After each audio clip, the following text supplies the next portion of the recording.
Hello there, Dr. Jimmy and Bob here. You can just barely see her tail if you look over to the left of the screen. And come here, Bob. Maybe we can get her in the picture. She's now right here. You can't quite see her. There's her ear. Okay, well, she's here. Anyway, just a brief little thing in addition to the Halloween Horror Nights history 1994. There's something I failed to mention and I think is important, and so I want to add this little bit in.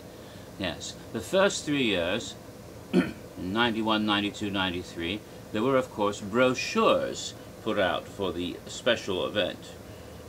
Unfortunately, I don't have any of those brochures because it wasn't until 2003 at Halloween Horror Nights 13 that I first was smart enough to save my old brochures, and all the brochures I got in previous years ended up being discarded, which I regret now, and I suppose I could get them on eBay for enormous amounts of money if I really wanted to get them, but you know, I'm not that insane in collector's mania for Halloween Horror Nights like some people might be.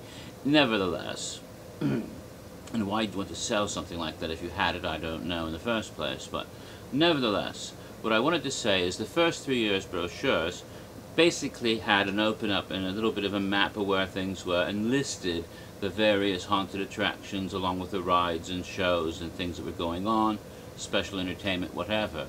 And this was true for the first 3 years, just little lists of what to expect. And 1994, along with all the other interesting things that were boosted or brought up to a new level, such as, of course, what I mentioned in the last two videos that you've already seen, hopefully.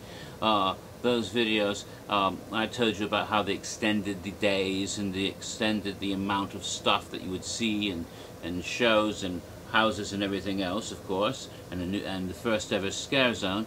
What they also had in the brochure for the very first time was not just a list, but a foldout that included all sorts of interesting, colorful descriptions of each house with and show, and even some of the attractions that were open for the event, with little pictures and logos, specially designed logos for each and every one. This was the written in different fonts and different styles. This was the first time they ever done that. Now, this has become commonplace today. You always expect to see all the different little artwork and description and each name for each house written in a unique way in a different font that would, sort of for each house and each show, each attraction, what have you. But this was the first time they did that in the brochure in 1994. And so I thought that was worth mentioning in this little short I don't know what to call it, Halloween Horror Horror Nights History, HHN4, 2.5, I don't know, part 2.5, whatever. That may not be what I call it. I'll just maybe call it, about the brochure or whatever. And whatever it is, that is why I wanted to stop and have this little chat with you very quickly now. Okay, and that is all. I will be doing videos for Halloween Horror Nights 5 and 6, hopefully the next couple of days, and get them up quickly.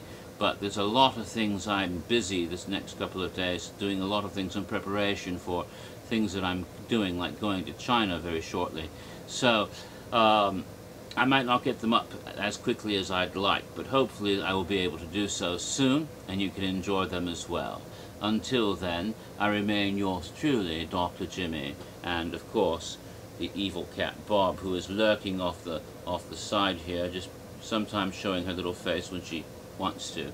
And what does Bob know about everything in Halloween Horror Nights? I think she knows far more than I do, but she doesn't tell. You know what? Those of you involved in Legendary Truth, this is interesting. You probably are aware of a mysterious person called Goth Wacky, who apparently works for A&D and mysteriously seems to have disappeared now. Whether or not she'll be able to continue to tell us about the terrible evil that has been unleashed as she tried to warn us to prevent us from summoning the fear in the first place. We didn't listen to her, and oh, evil that is coming now. But Gothwacky friended Bob, who herself is a member on the HHN Rumors forum. Interestingly enough, I had said, does Bob vault? You know, is she on HNN? Well, apparently not, but she is, although she has appeared in the HNN chat room a couple of times using my name, but she is an actual member of HHN Rumors and posts there sometimes, and she, I guess she can hit the keys with her paws. She has the caps lock on whenever she does that, though. But apparently, Gothwacky friended her. So if Gothwacky and Bob had some sort of communication with each other, I have no idea. She may know a lot more than I do, and that just remains to be seen, I guess. We'll find out later. Alright, that's all. Until I come back to tell you about the curse of the Cryptkeeper, I'm your Dr. Jimmy, and please have fun and stay safe.